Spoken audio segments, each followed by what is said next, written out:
Okay. So tonight's conversation is all about self-deception. And I'm in the so good at that. Yeah, we're all good at it. We're all really good at lying to ourselves. In the Rubaiyat by Omar Khayyam, he refers to it as the twisting creepers of false reasoning, which I think is a good way to kind of create a creative villain out of it. But it's all about being able to be completely honest with ourselves. Even Shakespeare, through Polonius and Hamlet, said, "This above all, to thine own self be true." Okay? So it's all about just complete self-honesty, avoiding self-deception. And we're going to have a discussion on why this subject matters. But I just want to give everyone just a quick assessment. Just ask questions to ask yourself. Okay, so here's one thing, like, can you change mental directions if you're committed to the truth of something and then you are shown contrary evidence? Because a lot of people can't. It's a challenge for people once they've made up their mind, but the ability to do so is a triumph of a mature ego. Okay? Because otherwise people get stuck in their opinions and beliefs. Another thing to think about is, can you listen fairly to both sides of an argument, right? Before committing to a stance on anything? Do you make a sincere effort before committing yourself? Can you hear both people out with respect and not with emotion? Can you appreciate other ways of reasoning other than your own? These are all examples of where our self-deception can get us. And most importantly, can you accept the truth, whatever it might turn out to be? Or are you more interested in just proving you're right? So that's a challenge for a lot of people. So we get a lot of times we struggle with all these different things, but and a good example of this is back in the day, they used to give like psychological tests where they draw like two black lines and they say, which one's longer, right? And they bring people in, and then the lower line is obviously, they always make it way shorter than the top line. But if you have four people go ahead of you and they all give the wrong answer, 80% of the time you will give the wrong answer as well. 80% of the time people will give the wrong answer because it's more comfortable to tell ourselves a comfortable lie that we fit in than the uncomfortable truth, which might be that we see things different, right? So it's a psychological reality of human nature. So let's talk about what is self-deception. What is it really? Who has any thoughts on what self-deception really is? I think sometimes it stems from not wanting to deal with challenges and just kind of tucking things away. And maybe just pasting over that, thinking that life's all hunky-dory, when in reality you're just kind of living it easy instead of, living it the hard way. Yeah, so it's kind of like it's a creative avoidance or a creative or crafty avoidance of challenging duties and obligations, right? That can often be what self-deception is. Who else has a different thought on what it is? It can be a survival mechanism as well. In that if you are in a traumatic situation or had some trauma happen in the past, you may write that over with a different narrative or different memories to hide that from yourself so you don't have to deal with the pain, the severe emotional pain of that trauma. And that's a lot of what therapists need to dig through with people years after, is to get down to that part of that self-deception that's hiding that one small piece of code to help people confront that issue so that they can finally acknowledge it and heal it. Yep, absolutely. That's definitely self-deception, and self-deception probably in a way that really serves us, right? Which it can. It does, because it's too painful a memory or too painful an event that you cannot deal with right now. So it's like a circuit breaker, so that way you're not having to deal with that emotional trauma anymore. Yep. And also currently I'm learning about how I'm using that deception, now that I'm looking around and seeing what's not going on correctly in my life, that I'm now ready to stop decepting by putting my head in the sand, by ignoring, by not addressing certain issues and not setting certain goals to deal with issues that are in front of me that might be easy or not easy to handle. But by ignoring it, I am actually deceiving myself of it because I'm ignoring handling it or setting up goals to handle it directly or asking for help to handle it directly. Mm-hmm. Excellent. Excellent. Absolutely. Any other thoughts on self-deception, what it is? We might say that it's, and then just throw up your hand or just interrupt me if anyone has any other thoughts. We might say that in many cases, it's fooling, tricking, or lying to ourselves, right? It's making our fears facts and behaving accordingly. It's giving ourselves obstacles, excuses, and limitations that don't really exist. Telling ourselves a story on why it's okay to do the comfortable thing instead of the thing that moves us forward in life. It's constructing a reality that isn't reflective of consensus reality. Kind of like making up, being in our own universe, personally BSing ourselves, you know, and in many cases, we can develop a blind obedience to a self-created hypnosis. We go about nourishing these lies about ourselves, and over time, these things can get more embellished. So this is kind of like the dark side of self-deception that we want to be clear of, right? So let's go into some examples of self-deception. So Chris kind of mentioned, you know, telling ourselves we don't have a problem when we do, being in denial of it because we don't want to face it. And that could come in many different forms like self-control, addiction, you know, moodiness, different types of problems like that we might be in denial of because we just don't know how to handle it. You know, maybe telling ourselves and other people that we're happy when really we aren't. You know, telling ourselves that we don't lie to ourselves, that we are truthful with ourselves when we lie to ourselves all the time. You know, telling ourselves that things should be easier than they are. Telling ourselves that things should be different than it is. You know, these are some different, telling ourselves we're innocent when we're not, when we are responsible for a lot of the stuff we're struggling with. Who else has some ideas on how self-deception might show up?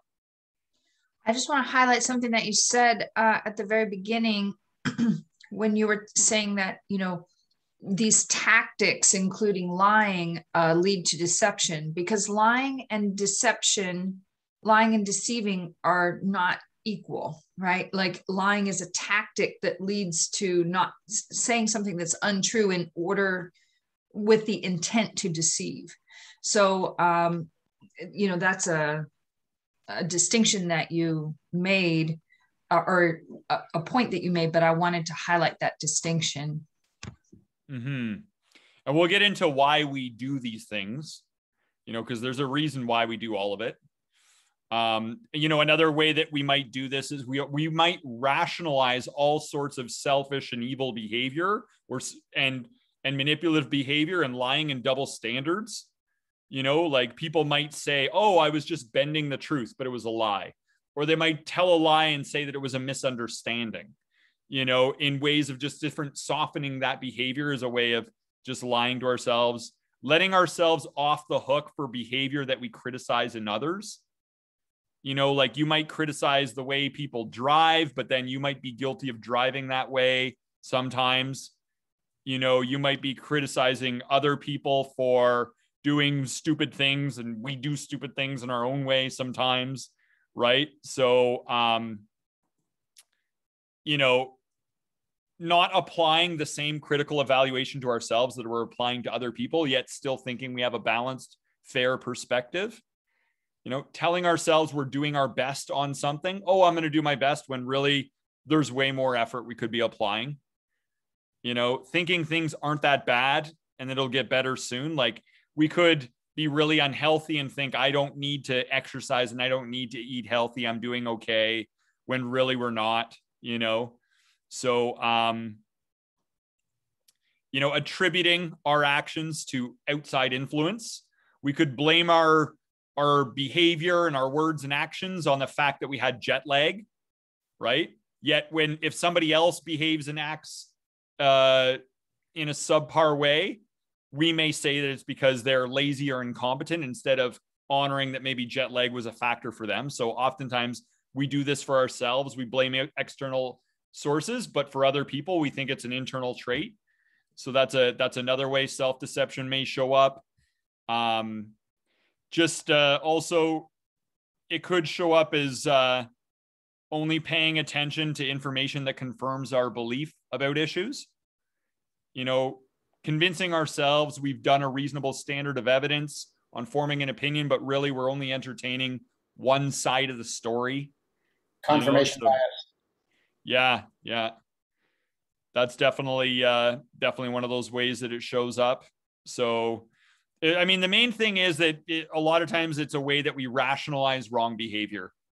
Is the main way that self-deception will get us as a vice, right? So it's kind of like, it's almost like protecting the wrong action. And it's something that we may all do at certain times in our life. Now, does anyone have any other thoughts, anything to add to examples of self-deception? I know I just went on a rant and threw a whole bunch out there.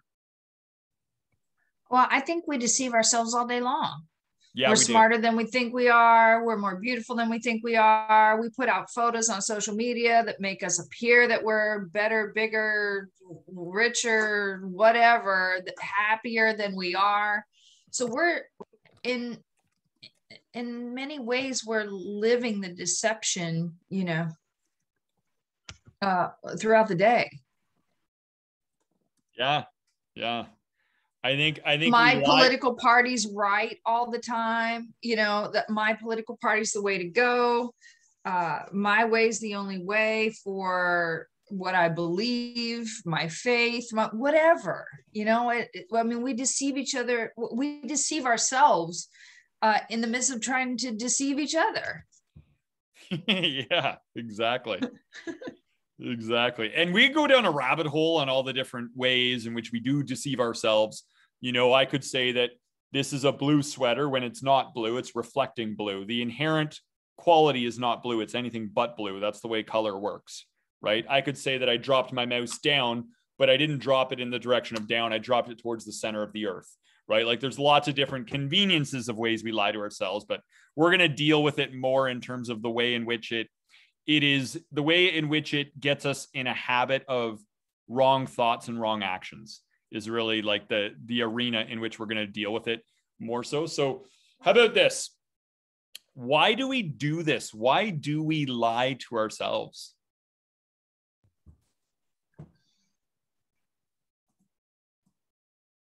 Anyone have any thoughts? To stay comfortable. Yes, that's a big one. Comfortable lies instead of uncomfortable truth. People don't want to face the music on a lot of things, so they'll make up stories that make it seem more comfortable than facing the music, right? You always talk about how you can't unsee things, so once you acknowledge it, suddenly you have to address it. To avoid responsibility, right? Yes. Yeah, out of laziness, right? Any other thoughts on why we do this? It may be laziness, it may be fear, it may be, there's all kinds of things that could cause it. Yeah. It makes us feel good. It feels good. Yeah, we lie to ourselves to make ourselves feel good. Yep. There's also peer pressure. We want to be in line with everybody else in the same political party. Yes. So Celine mentions a good one, and that's impression management, to look better to other people, right? So we lie to ourselves to fit in, or we might lie to ourselves in order to convince and shift other people over to our side. We can get really emotional and fanatical so that people eventually start to believe our stories about how we're a victim not a perpetrator, and all these other things, that people think better of us and not the people that we've been, not as nice to. I heard this somewhere that I was reading in some, I think it was a psychological text, that a lot of times when people are really mean, what they will do is they'll tell themselves lies about the people they victimized, that the people they victimized were evil and mean and deserving of their mean behavior, as a way to avoid guilt. So it's guilt avoidance is a big one. You're going to vilify the people that you've wronged to just say, oh, well, they're actually this kind of a person or that kind of a person. It's kind of messed up. Well, now it just adds in another layer of mean, aggressive, intense, and unfair behavior to now try to guilt the people that you've acted hostile but and aggressive. But it's a technique towards, you right? need to be aware of. Mm-hmm. But that's a tactic you need to be aware of, that people might use against you or against others to bend reality to make things seem, although they are not that thing. And that becomes very upsetting, because people are lying to you in a very sophisticated and intentional way. And that can have a very negative effect on your life if you let it go on too long. Mm-hmm. Gaslighting. So if you don't have... Gaslighting was an example. Yes, Yeah. absolutely. And if that goes on, that becomes your reality, and you don't even realize. It's like being a frog cooked in water. It just slowly warms up before you think that that's now your new reality, but you didn't choose this reality. Someone's constructing it for you, for their agenda, and not for yours. And it may not be to your benefit. You have to be able to be aware when these tactics are occurring. And that might be a really good topic for a future episode, of being aware, like logical fallacies, gaslighting, and when these things are being manipulated. Mm-hmm. Absolutely. Absolutely. And a lot of times, basically, it comes down to this. A lot of self-deception is, there's a pattern where you will label or create a story that somebody else is evil, so you can trample them for your own selfish agenda. People make up stories to narrate their own selfish agenda. And an example of this would be that, back in earlier times in history, they would create an agenda that these people are savages and they're evil, so it's okay to kill them and take their land. Or these people are actually evil and unfeeling and they're not at the human level, so it's okay to kill them all off and do this and that, right? So that's a big way in which self-deception has kind of manifested in society.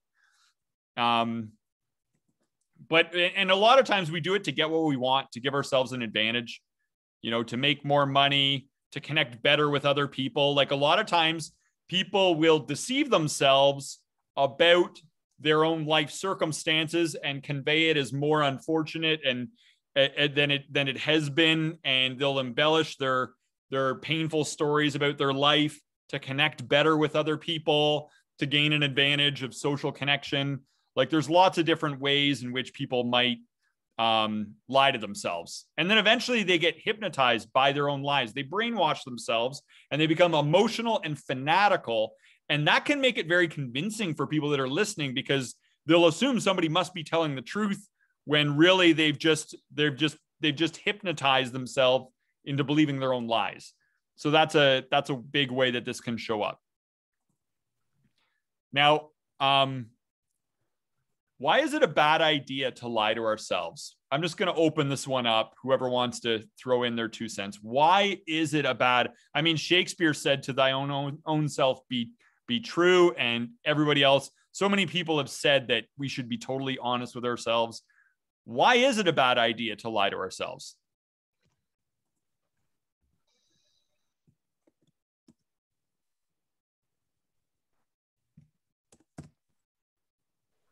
Well, it's a bad idea to lie to yourself, because it will throw off your true north. That'll throw off your compass.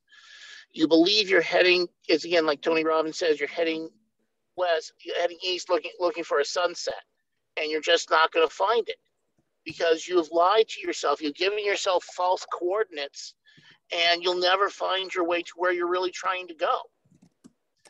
I've been lying to myself for a lot of things, as far as my living situation. All of that I've been talking about for the past months have all been self-deception and lies for various reasons. And because I have kept myself in the dark for so long, I have not been able to legitimately fix them because I've not faced the reality of what I truly need to fix. Awesome answer. So now I'm at the point where I don't know how to fix any of this. Being in my 50s, looking at these issues anew, I'm restarting my life. I really don't know how to do half these things. So I need help in setting goals, setting legitimate, reasonable goals. And that's scary. It's unknown. It's embarrassing. It's humiliating. It's very painful that I'm this far behind, not only in my life, but then I don't know even how to get myself to first base. Mm-hmm. What if instead of humiliating, it's refreshing and renewing? It is as well. It is exciting because now I can rewrite my life script the way that I want to. Now I have this extra awareness. But because I've been so locked up in my past, I really have been reflecting in that position. But if you're looking at it going forward, then it's something refreshing. It is something new. You're looking at it in the present. What do you want to set for your goals that you can achieve? So that's... I'm going to say a big congratulations to you, because all meaningful change must begin with self-honesty. All meaningful change must begin with self-honesty, because what we tell ourselves will govern our standards of evidence, how we assign probabilities of truth, what we consider truth, what we think, what we do. This all comes from what we tell ourselves. And if we're telling ourselves lies, those lies are not sustainable. Reality will backfire on us. It always has a way of backfiring on us when we aren't truthful, right? It's stressful to live these lies because we find out eventually that life just does not unfold the way we anticipated. Whatever we hoped to gain by lying to ourselves, we find it often doesn't work out. Right? It is I think it is the ultimate self-betrayal.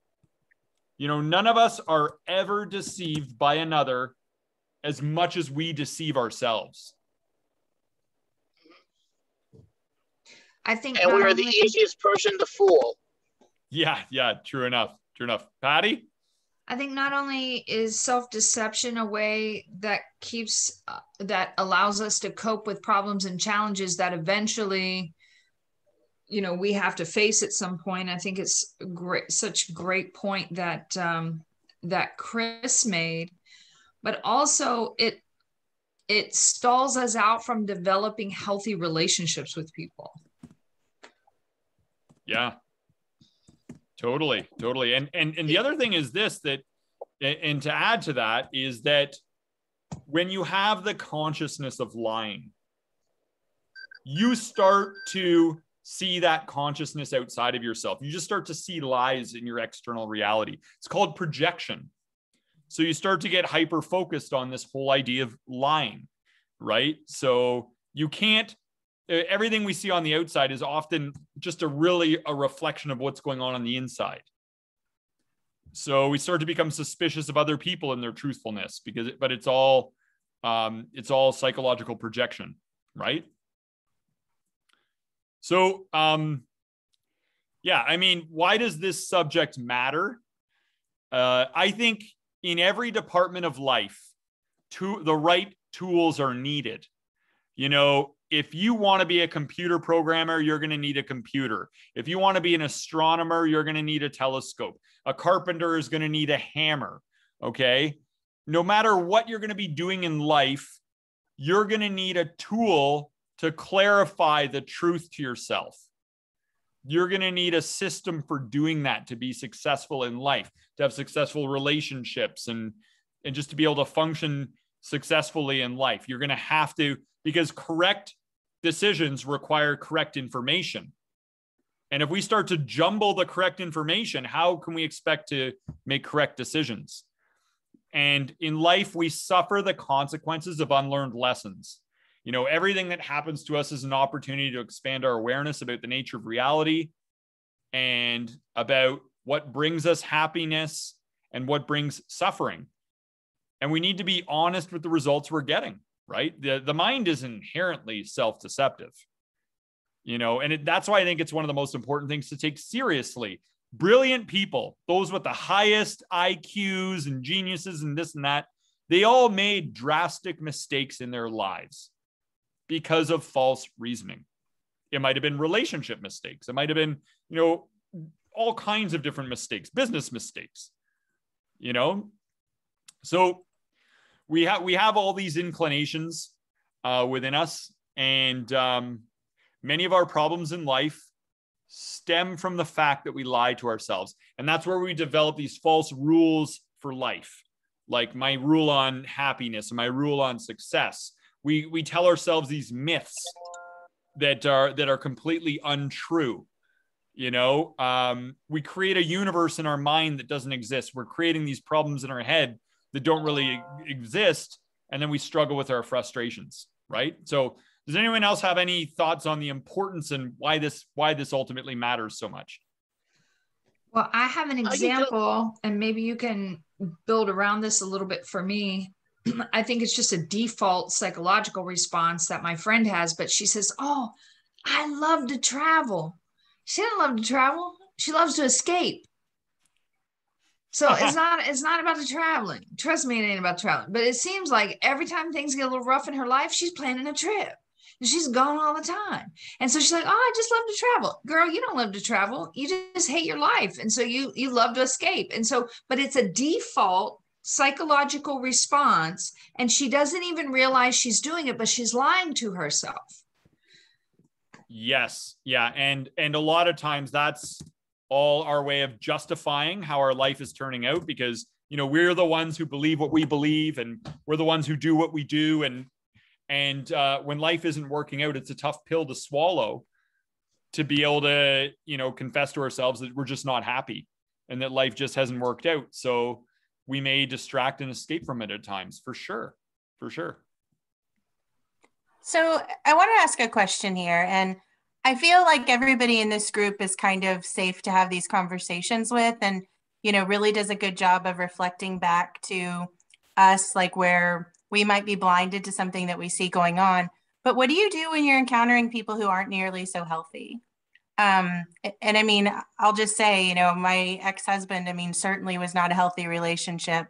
And I am always afraid of being blinded to my part in things. You know, and I can think that things were caused by the things that he did, but I'm always afraid I'm not seeing my part in it. And I guess when you're dealing with someone who's unhealthy, how do you differentiate between lying to yourself and what's, you know, reasonable to expect from other people, especially when they're people who don't necessarily have good intentions? Okay.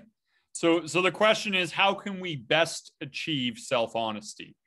It's a great question, so that we can just make sure that amidst our circumstances and everything else, we're being as honest with ourselves as we can about everything that's going on. I'll let you guys chime in here.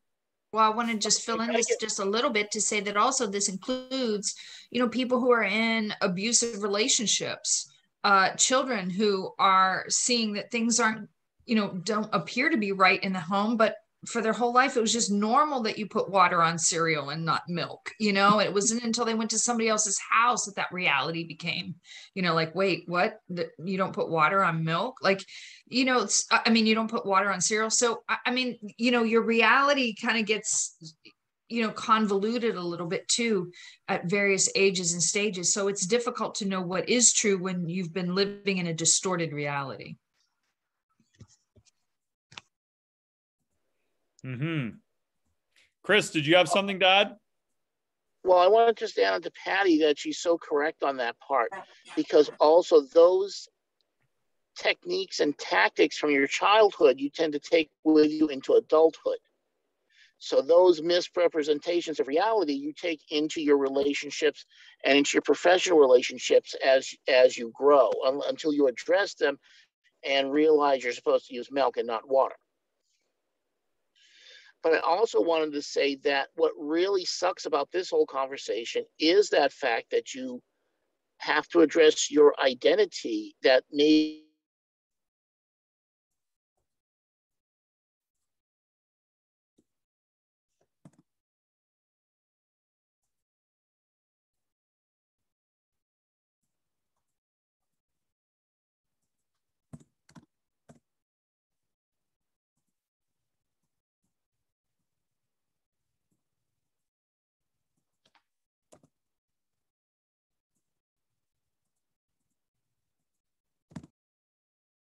position. So that, I think, makes this conversation so much more important. But it really stinks when you get that, when you're faced with that final reality that maybe the people have been telling you what you've been doing is wrong, or they're actually right, and you have to change at a much deeper level than you're feeling comfortable to change at. Excellent. Joel, did you have anything to add on this one? What is some of your thoughts on, how can we best achieve self-honesty? I think it's always just taking the more uncomfortable approach. I know sometimes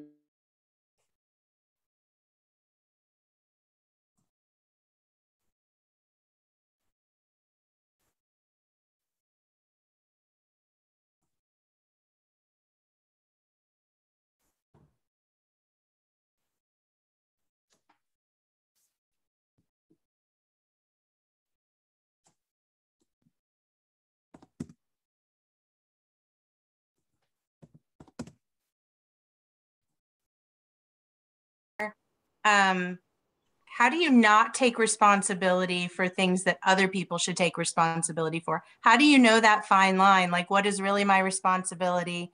What am I really responsible for? And am I being honest with myself in saying that? I think it starts with the emotional component of the situation. Whether that emotion that comes up is guilt or shame or vengeance or anger or whatever, and it's getting manifested through whatever that psychological response is or that situation is that's happening, I think it's a cause to pause, but that's a self-awareness that has to happen. And then I think the next thing is self-examination, where we look at ourselves and go, okay, what is the reality here? And then I would next say to seek wise counsel. Like you said, we're not always in a group where this is a safe space where we can have other people checking our blind spots for us, right? So getting outside of that relationship, whether it be at work or in your family, and saying, hey, this is something that's happening. I'm seeking wise counsel here. I've done some self-examination. These are the emotions that's coming up. And oftentimes I think underneath that is rooted in fear. Brendan kind of touched on that at the very beginning, but that's what we need to take head on and say, okay, not that I'm all right and the world's all wrong, but I think at some point, we acknowledge that we're in a good space, but they're in an unhealthy space. And now we need to adjust that for our own sanity and sanctity of ourself. And I think that's the magic part of acceptance, for accepting the reality of who we are. Thank you, Patty. I appreciate that. Steve, did you have anything to add to this one? I don't know if Steve's there. I might add a few pieces to this. Charmaine,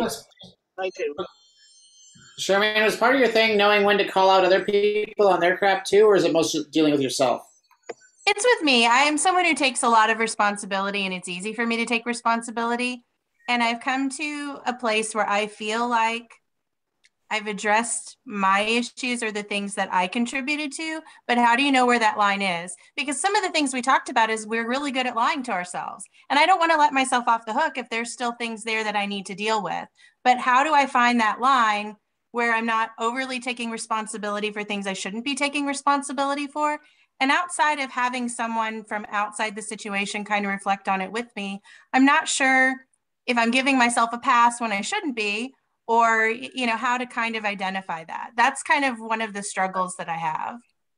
No, I think what Patty was saying was good about seeking counsel, just have third-party perspectives. Yeah, and the idea too, what emotion is around it? Because with me, it's guilt a lot of times is around it, you know, and I know that's what it is because, you know, and when that comes up, I mean, that's a good trigger or a good thing for me to recognize and realize that's when I should be making sure I'm clear on what the situation really is. I think also integrity can guide you on this as well. Although we're calling this self-lying and self-deception, it is still lying and it's still deception. So you can look at it in its simple elements so that if you feel that if you're having integrity where you're telling yourself the truth and not omitting anything, and you're a committee of one, what is the right thing to do? And you ask yourself that question, then that is the right thing to do of the committee of one, which is you. But anything beyond that, if you start to feel that guilt, you start to feel like, what are other people's issues? You've gone beyond that range of integrity. That once you have those feelings of guilt or how is this going to affect other people, you're outside of your committee of one. So that'll help you keep you focused on your integrity when you ask yourself those questions about the self-lying and deception, that what is the right thing for me to do here? And that is the only correct answer there is. And that's the only answer you should take action on. Anything beyond that is extraneous.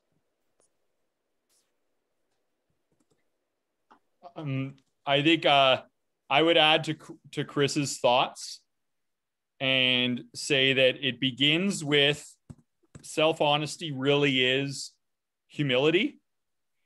And a lot of times we have to think to ourselves, okay, what is the outcome I want? Okay, who do I need to be to create that outcome? What do I need to do? And how is it working out? Those are the questions I would reflect on when we're trying to draw those lines in the sand on responsibility. And here's where we're often going to find we're deceiving ourselves. We have to be ready and willing to admit to ourselves that we're just not that good sometimes. Because a lot of times we're trying to fix people that don't want to be fixed. We're trying to figure out people that you would need like a triple PhD in psychology to figure out. We're taking on responsibilities out of perhaps a virtuous desire to help, but we're going completely outside of our capabilities in terms of, you know, some of the relationships we're in with people that might be messed up, and we're trying to like unmess them up and fix them.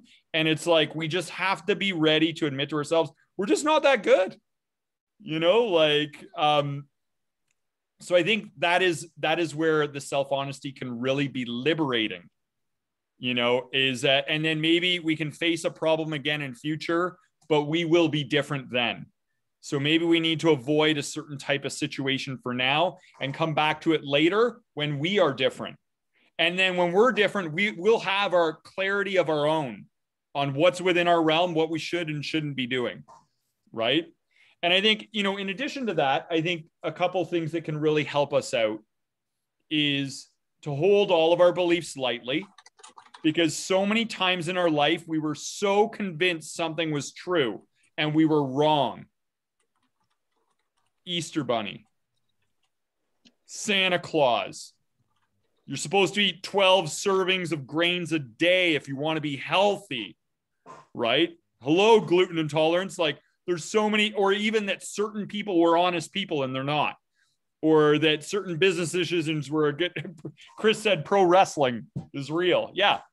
We just have to hold our beliefs lightly, knowing that we are extremely skilled at deceiving ourselves. And we have to test and realize truth for ourselves. We need demonstrable truths. And that's how we should develop our intellect, in constant reference to truths we can demonstrate. Okay, turning our life into an experiment with what works and doesn't work within the nature of reality for creating happiness and easing suffering. We need to just make our lives that experiment with truth, as Gandhi would say. Okay, and then just be really receptive to what life is trying to teach us. A lot of times people resist the life lesson because it's uncomfortable. They would rather complain about the tests that are before them rather than roll up their sleeves and think, okay, what's good about this? How is this a privilege, not a problem? How is this happening for me? What can I learn from this? And what are all my ways forward? What are all my solutions? So we need to just have that humility, receptivity, and wisdom to learn from the curriculum that's being placed before us in the school of life, instead of getting lost in our own chaos so that we completely miss the point and miss the lesson, right? I think we just really need to, ultimately, we really need to resolve to not be the dupe of our own fancy. Like, we need to get really emotional and motivated not to deceive ourselves, because it's only when you're sick of your sickness that you'll get out of it. Because otherwise you will find ways to argue for it and defend it. You'll find ways to justify all of your ways of acting and being. You'll tell yourself stories. You'll blame everyone and everything. But when you're really sick of it, when you've suffered enough mental anguish and hopelessness and despair and frustration and resentment, when you've had enough and you want to be free of it all, then you could decide to take responsibility and make the decision to tell yourself the truth, because only the truth will really set you free of all of that chaos. And that is just timeless, classic wisdom that's been passed down to us. Just seek the truth, and the truth will set you free. And I think, we need to just be our own lie detector. Observe your own thoughts and behaviors, and then ask yourself, is this really true, or am I just telling myself a story? Was this person really unfair, or do I just not like what they said and did? And what do I hope to gain by telling myself this story? Is it really going to work out? Figure yourself out. And figuring yourself out comes down to figuring out your motives, right? Many times people say they want happiness and they complain when they don't get it.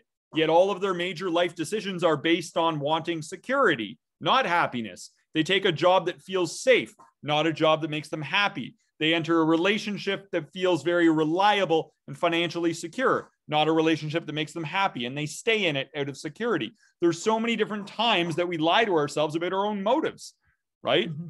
See how many times you can call yourself out on deceiving yourself, because we will always look for ways to rationalize our own behavior, and rationalize the very behavior that we consider unacceptable in other people. Try to notice in yourself what you notice and criticize in others. That's a big one, right? And as Patty mentioned, have a spotter call you out. And I think just surround yourself with truth tellers. Completely surround yourself with truth tellers, because when you surround yourself with other people that are always lying and rationalizing and all this stuff, you tend to pick up their thought habits, right? You can't dance in the fire without expecting to get burned. So if you surround yourself with people who lie and tell themselves they're truthful, then you're going to it's human nature. You'll start to pick up some of those thought habits, right? So anyway, that's my long-winded answer. Does anyone else? And then I'd say, other than that, just stay curious. Just stay curious that no matter how right we are, we can be completely wrong. There were so many things in life that I thought was a good idea, turned out to be a bad idea, no matter how strongly I believed in it. And I remind myself of that all the time, so that I don't trick myself into thinking I've got it all figured out. The universe is infinite, and so is my ignorance. So there we go. Anyone else have any thoughts on that one? I think just dealing with it, knowing that it exists, that everyone does it, and that we need to learn how to self-reflect and think about what we're thinking about. And that takes a lot of patience, determination, courage, because self-deception is a habit. And you can't fix anything unless you take the effort to look at it daily. Well, something I reflected on whenever you were saying that is sometimes for me, it's like I'm so quick to take action. Sometimes I need to not take action and give myself permission to not take action and step away from it and say, this isn't my responsibility, and give myself permission to walk away. Because I think that's where I struggle. When people say, oh, you should be handling this, usually I jump right in and think I should. And I need to be able to also recognize that that's not always something I should do. That's awesome. So you can recognize I do this, the self-deception of thinking that we have to solve all of our problems right now instead of solving them when we're ready. Right? So sometimes the honest thing to do is just admit to ourselves, I'm not ready to deal with this yet. So let's just press pause. No matter how much people are pressuring and everything else, chances are if I try to deal with this now, I'm going to make a bigger mess. So let's just be honest with ourselves. I'm just not as good as I could be, right? And that's where I think humility is, and Yogananda defined humility as self-honesty, right? And that's where I think that's really the path out of self-deception, is to drop the ego, because the ego wants us, is like the false self, and it's going to want to just create this narrated story about our lives that serves some sort of a selfish agenda and just gets constantly frustrated the whole time. But you'll find that a lot of these lies are motivated by selfishness, like a lot of it, wanting things to be easier and better for ourselves in particular. Right? Yeah, it's pain avoidance. And I think once we can shift our focus from seeing pain as something bad to seeing it as motivation to change and grow, then we're able to kind of step out of that habitual self-deception, like you said, for the ego. Mm-hmm, mm-hmm. Now, another aspect of this is, how can we best handle or support others who lie to themselves? How can we apply this to, people we care about, or friends or family members or each other? Like, how can we move forward in the best way to help others who don't want to suffer the negative consequences of this tendency that we all struggle with? I think we need to candidly tell people, you can't handle the truth.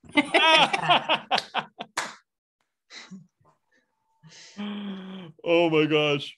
That's what I think. Yeah. That is really good. That is really good. I think one thing is to get their buy-in on truth itself. Just say, because can we ever really change in a meaningful way if we aren't truthful about life, reality, and ourselves? Can we ever make correct decisions in the world in a reliable way if we don't tell ourselves correct information? Right? So if we lie to ourselves, we don't really know what's true anymore.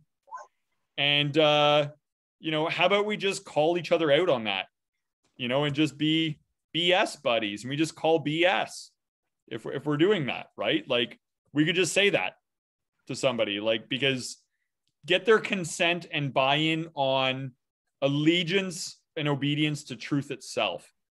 And I've said this to people before. I've said, are you more interested in getting to the truth of matters, or are you more interested in just proving that your viewpoint is correct? And I've had people actually not engage that invitation to just get to the truth of matters. They just wanted to prove they were right. They didn't want to accept the truth unless the truth served their selfish agenda. And so actually, when faced with that type of a question, I've actually had people almost directly say they didn't care about the truth. Right? It's just like, no, I care about proving I'm right, so it sounds ridiculous. But we live in an existence of cause and effect, and there's obviously consequences for actions. And the more that people want to be deluded, the more that they will suffer the consequences of delusion, right? So I think, getting buy-in, and consent, do you want to get to the truth of matters, or you just want to prove you're right, is a good starting point. And then afterwards you can just call each other out. Hey, do you know this to be absolutely true? Are you lying to yourself? And you could always say to people, how can I trust you're being truthful, even to yourself? What makes you good at handling your own self-deceptions? If you ask somebody that, what makes you good at handling your own self-deceptions? Most people don't have an answer because they have not made it a priority. Right? And yet, how important is this above all things in the experience of being human? Right? Like this should be a top priority. Mm-hmm. Right? It's really easy for us to see when other people are fooling themselves, making excuses, lying about their behavior, justifying, rationalizing. We can point it out. But can we point it out in ourselves so easily? So there's two different levels to this. There is pointing it out, being able to say that it's my fault.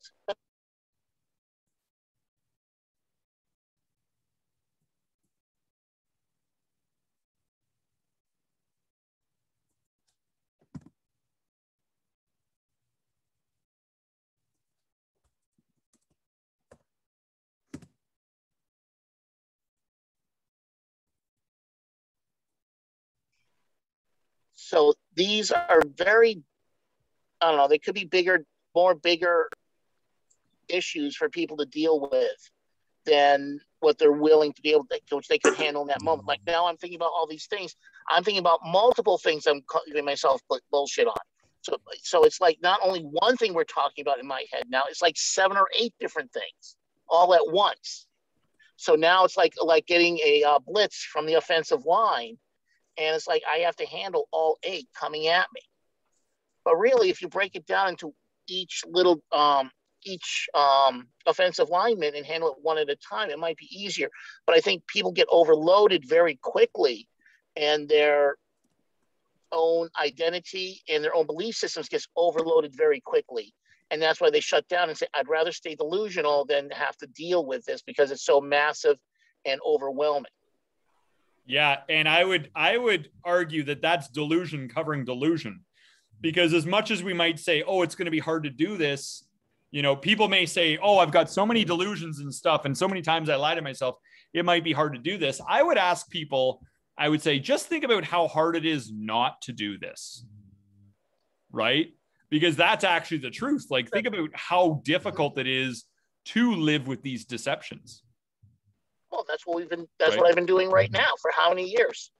So, but a big resistance that can get us, if we ever get the invitation to just be truthful with ourselves, if we're ever given that gentle encouragement, we can use self-deception to convince ourselves that self-deception is the way, right? Like, oh, it would just be way too hard to change. But the truth is, think about how hard it is to keep lying to ourselves, because how much painful experiences do we need to have before we're going to admit to ourselves it's not working out?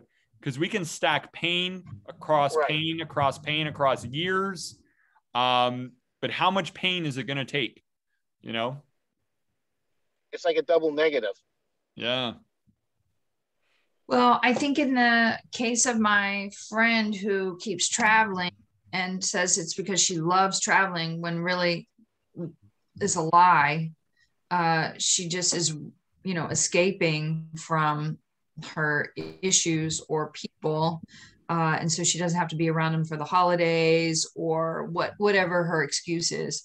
I called her out on it. I didn't build allegiance, as you said. Maybe there was, and please help me if there was a better way to do this, but I said, hey, I noticed that every time this pattern of circumstances come up, you always plan a trip. I'm just wondering if there's any correlation between that for you. And she goes, oh no, I just like to travel. Okay. And that might be, in her situation, she may not have the strength or perspective to handle her current life challenge. So she might just be buying time until she develops a greater understanding, till she gets the tools to deal with that challenge, or until she has the humility to ask for help, right? Which is what some people will do, because they're like, well, to be honest, I'd rather travel than make an even bigger mess trying to fix all this stuff, right? Which is what may realistically happen for some people. That's right. She's removing herself from the situation. Her technique is to remove herself from the situation than to confront and deal with it. And depending on what the situation is, that might be the best strategy, because you're, like you said, people are not willing to change all the time, and they're not ready to change. You may not have the energy to help that person change. And so rather than continuing in a toxic situation, it may be easier for them just to travel temporarily away and then come back. So remove yourself from the situation is what she's doing. It's like a move in chess. You're moving your queen back in order to get it out of a dangerous situation. Mm-hmm. But you're right. It's not confronting it, but it's backing away from it. But that might be her best plan at that point. And for me, I poked at it, but I wasn't gonna, sit there in it with her. But I also wasn't gonna create any turmoil for her either. But I think just an acknowledgement that I was seeing something from the outside in might give her cause to pause. You planted a seed. And she might have and she probably had received that cause to pause and knows that but she's not willing to address it yet. So that you did it perfectly. You gave her the opportunity to speak about it if she wanted to, if she wanted the feedback, but maybe she doesn't want it, or maybe she already knows and she knows that she's she's ignoring the situation or putting her head in the sand about it. Yeah. Well, some people take time to digest things too. You never know. Sometimes we just plant a seed and move on, right? Yeah. Yep. And you could always be a little bit more direct when the time feels right. You can always ask somebody, are you able to be completely honest with yourself? Are you able? Are you willing? And then I might say, are you cool with just having a discussion just to speak the unspoken? Might be a little bit uncomfortable, but will serve in your best interest in the end. Or do you just want me to pretend like everything's great? Like sometimes you can just invite that, or you can just make a gentle invitation to have that kind of a conversation about speaking the unspoken, but also giving a heads up. It could be uncomfortable, but also then, just mentioning that it'll serve in their best interest in the end, just to get some reality checks or outside perspective.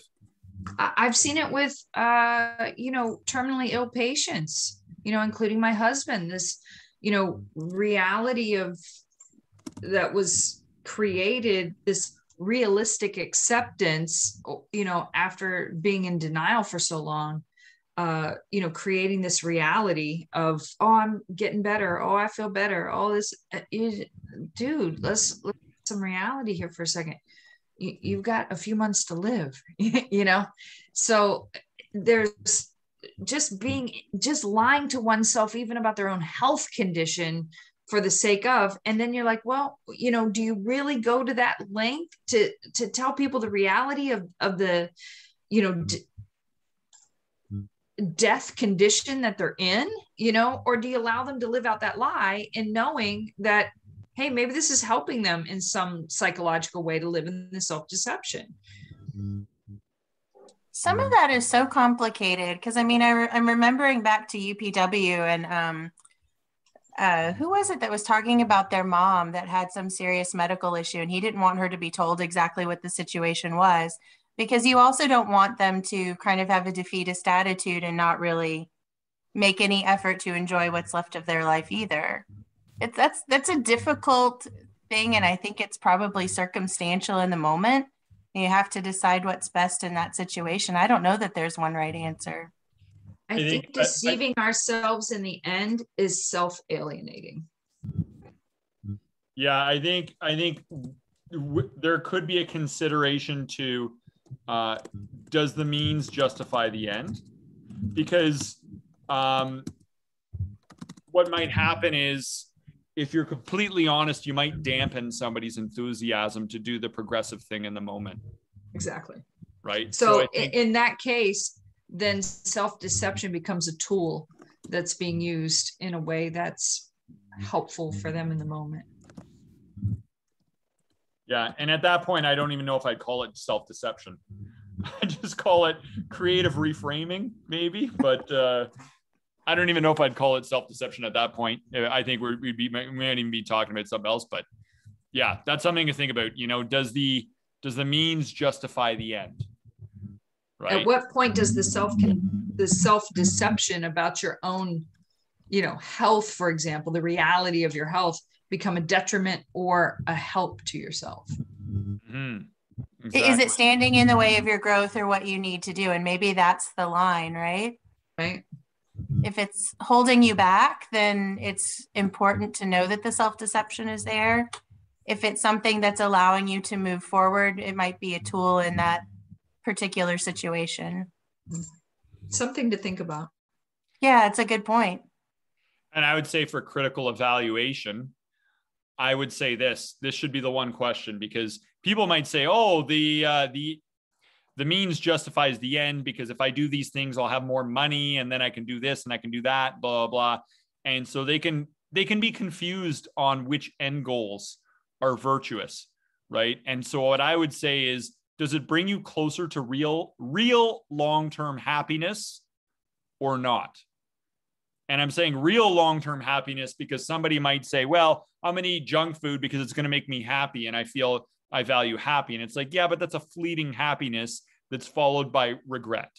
And so is so many other decisions we make in life where we might be deceiving ourselves. It might only be creating a fleeting pseudo happiness. So I think, does this bring me closer to real long-term happiness or not? Right? Might be a different question to ask in terms of what type of an end is appropriate. Because usually you're going to find that virtue does lead us to real long-term happiness. And it's the vices that lead us to all those suffering emotions. And in many cases, that self-deception is in many cases, it can be a convenience, if in some levels, but in many ways, it's a vehicle in which we just make things worse in life. And so that's why I think it's really important we take this stuff seriously, because especially like coaching people on different ways in which they've suffered suffering emotions, mental anguish, and everything else. Like a lot of it is rooted in self-deception, telling themselves that they are this way because somebody once said or did that to them, or that they have to act this way because somebody else acted that way. And a lot of it is based in the lie that other people have power over you. And it's forgetting that we are the ones who control what we believe. We are the ones who control what we focus on. We are the ones that control what we do. We may not be able to control the outcomes of what we do, but we can control what we do. And nobody else can change those things. And we can change all of these things right now if we want to. That everything we need is within us. And no matter how we're being in the moment, we can admit to ourselves that maybe we're better than this. And that we have everything we need on the inside, rather than telling ourselves lies or excuses on why we have to accept a low standard in our life and why we have to keep telling ourselves excuses why we don't move forward in life. Right? So that's all about beating that. How did Omar Khayyam say it? He called it the twisting creeper of false reasoning. Okay. So this is all about, everyone's life is like a hero's journey. And this is one of the ugly monsters we need to slay, is the twisting creeper of false reasoning. I would imagine it to look like that plant on Little Shop of Horrors. I don't remember what its name was. The Feed Me Seymour plant. Feed me, Seymour. Yeah, exactly. Exactly. I imagine it would look something like that. Okay, let's go into key takeaways from tonight's discussion. Key takeaways from tonight. Charmaine, you want to lead? Yeah, I think that, I think the thing that struck me most was what Patty brought up as far as self-deception and how that there is a time it might actually serve you. Because I don't know that I had really thought about that, but I do think a lot of it, we talked a little bit about it happening whenever you're a kid, and sometimes those patterns are formed as a child, but sometimes it's intended to protect. I mean, it's important for us to learn the difference and to learn to master the difference and know when to use it for our own good. But there are times it can serve you. And I guess I hadn't really considered that until Patty brought it up. Yeah. And I think, one of the ways I think in which it serves us is delusion has its own reality. And in order to participate in this reality, we have to deceive ourselves. I have to pretend my name is Brendan Fox. I have to pretend I'm a Canadian, which is just an imaginary title based on an imaginary line on a map that apparently is separating these land masses and everything else. And I go along with it, right? It's all self-deception, but we do it as a matter of convenience in order to participate in the greatest self-deception, which is this entire reality. Okay, Joel, over to you. A lot of good takeaways.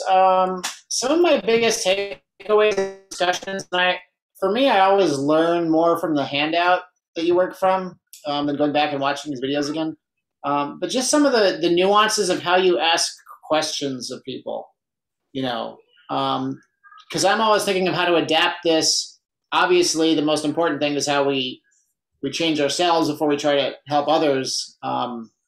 But you also have really elegant ways of, like asking, are you interested in the truth? Or are you interested in just, staying comfortable or reinforcing your viewpoint? Just little ways that, they're just really elegant ways of approaching this without sounding judgmental, but still cutting through the BS that people line themselves with.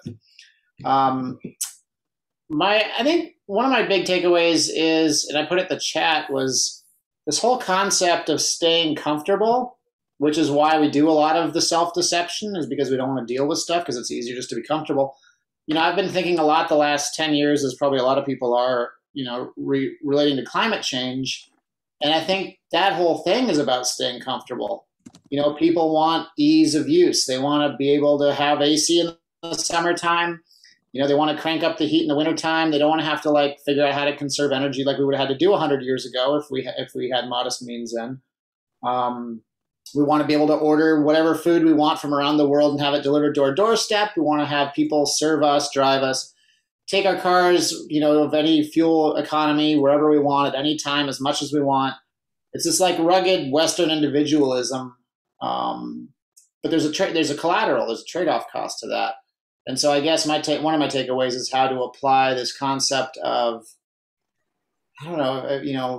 self-realization or being truthful, or cutting through the BS, how that can be applied as a bit of a self-awakening, to start with ourselves, but, across the board as it relates to, this one little tiny blue dot that we all live on, that we arbitrary lines on.